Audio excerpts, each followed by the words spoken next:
Assalamualaikum warahmatullahi wabarakatuh. Ketemu lagi sama channel Lapi Weekends 2023 Spot yang selalu membahas mengenai trading spot Indodax dan mengupas token-token dan koin-koin yang ada di Indodax.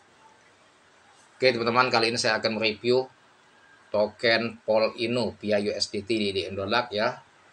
Token Polino V2 ini ya belum juga lama listing di Indodax.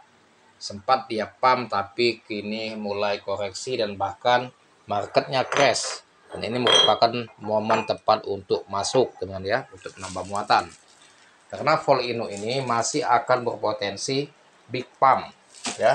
Tinggal sabar saja, justru arminya manfaatkan ini momen untuk tambah muatan atau serok, tapi bukan untuk di cut loss.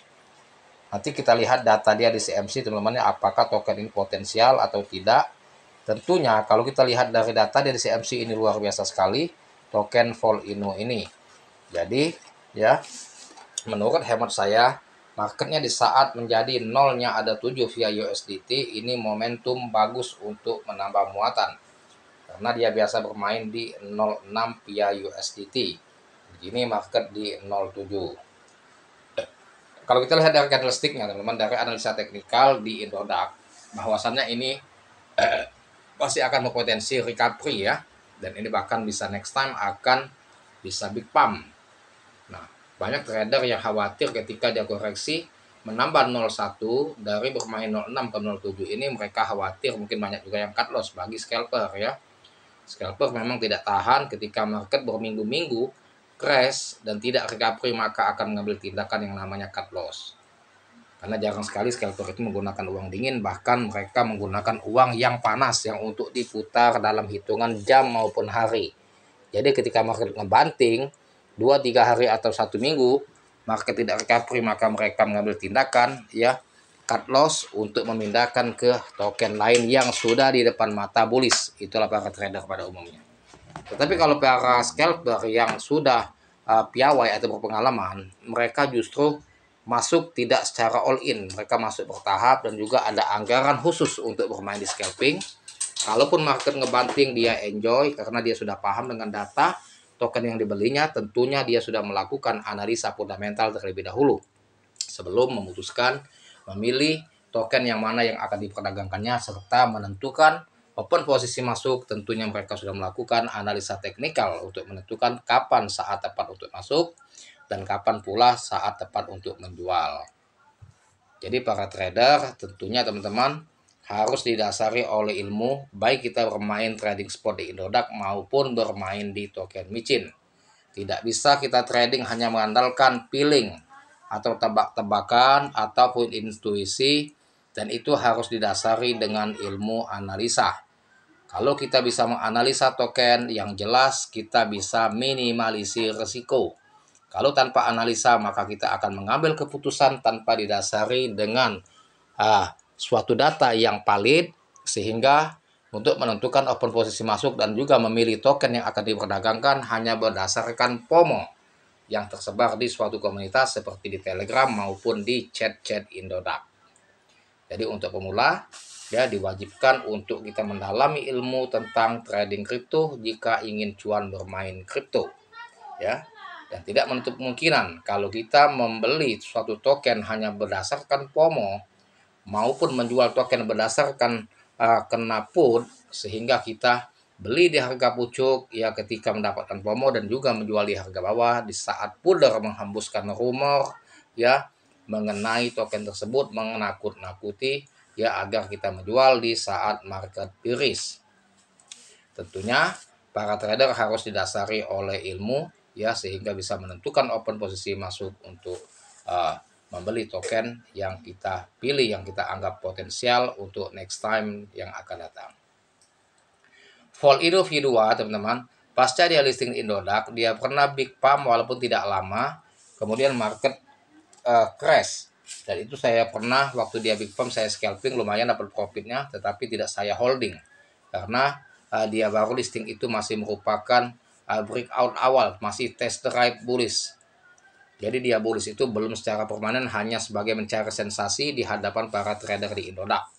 Sehingga tidak lama dia pump, kemudian dia marketnya koreksi lagi kembali ke posisi stagnan di harganya 06 ya, di kepala 1, 5, bahkan di kepala 2. Dan kini marketnya sudah jauh signifikan turunnya teman-teman ya, dari 06 bermain pasca dia listing di Indodax, sekarang bermain sudah di 07. Apakah token ini masih potensial akan menembus recovery atau masih akan terus bearish teman-teman? Menurut hemat saya, token ini tidak akan lebih hancur lagi harga, tidak, insya Allah. Dan bahkan marketnya akan mulai recovery dan bisa big pump ya. Tentunya teman-teman harus manfaatkan momen di saat dia crash, di saat dia dump, itulah momen yang tepat untuk masuk ya. Nanti kita keluar ini posisinya dari Indodax, kita langsung masuk ke CMC agar mengetahui lebih dalam mengenai datanya Vol Innovi 2 ini, agar teman-teman mendapatkan acuan bahwa token ini potensial atau tidak untuk disimpan di jangka panjang, ataukah hanya untuk dimainkan hanya scalping semata ya. Kita keluar dari Indodax dan kita masuk ke CMC.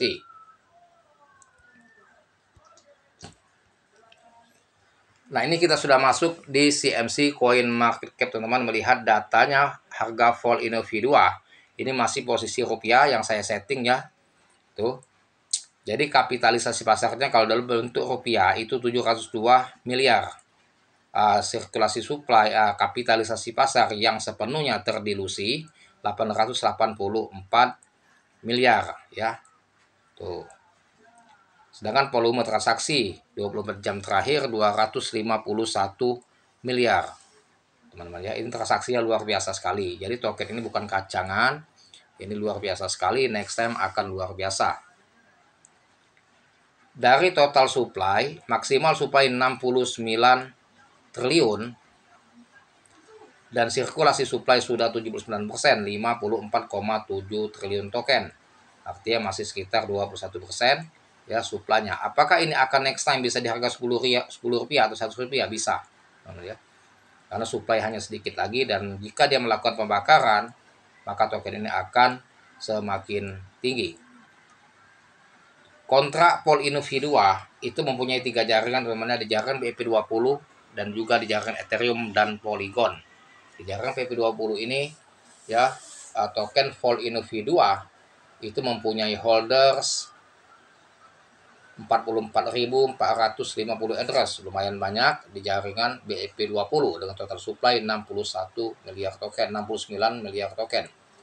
Itu di jaringan BIP20. Di jaringan Ethereum dia mempunyai holders kurang lebih 22.668 address. Artinya di jaringan Ethereum yang gas fee-nya mahal, tag-nya mahal, masih banyak investor yang antusias untuk menghold atau membeli token tersebut di jaringan Ethereum. Luar biasa sekali ya.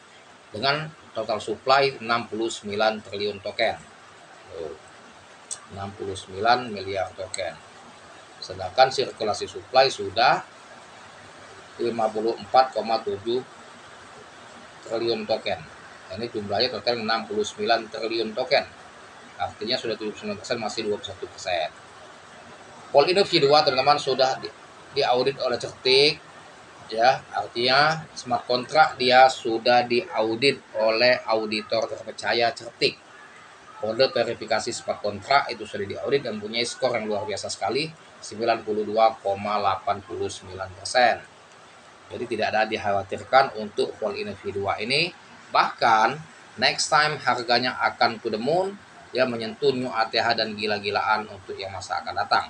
Tentunya teman-teman, di saat market bearish atau crash ini merupakan suatu momentum ya untuk menserok token Vol Innovi 2 ini ya, untuk yang dimainkan teknik scalping maupun kita hold jangka panjang untuk jual di harga tinggi. Nah, ini posisi kita masuk ke website. Apakah bisa dibuka websitenya atau tidak?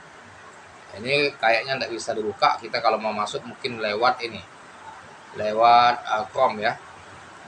Apa gangguan hujan, karena di sini hujan teman-teman ya, bisa jadi gangguan hujan ya. Nah, kalau jaringan tidak bisa dibuka teman-teman, artinya teman-teman ya saya tidak akan bedah websitenya karena keterbatasan waktu juga. Yang jelas teman-teman bisa melihat historical data dari data historis yang ada di CMC mengenai harga Vol Innovi 2 ya, itu dari hari ini 0,012 harganya 1 tahun yang lalu 0,024, artinya masih bermain di 02. Apakah token ini bisa berpotensi ke Rp1? Ready kill to zeros, dan ini sangat berpotensi untuk next time. Mudah-mudahan 2023 ini dia akan big pump, bisa kill 20 ya, atau to zeros untuk menuju ke RP1. Jadi para army yang sudah saya harga bawah, hold price dan mainkan scalping yang beli di harga bawah. Jika dia recovery market, maka jual aset yang di harga bawah, dan yang aset beli di harga pucuk tetap hold price. Disclaimer on your. Sampai di sini dulu mengenai edukasinya, dan jangan lupa dibantu share komen saya. Semoga bermanfaat, dan saya akhiri dengan Assalamualaikum warahmatullahi wabarakatuh.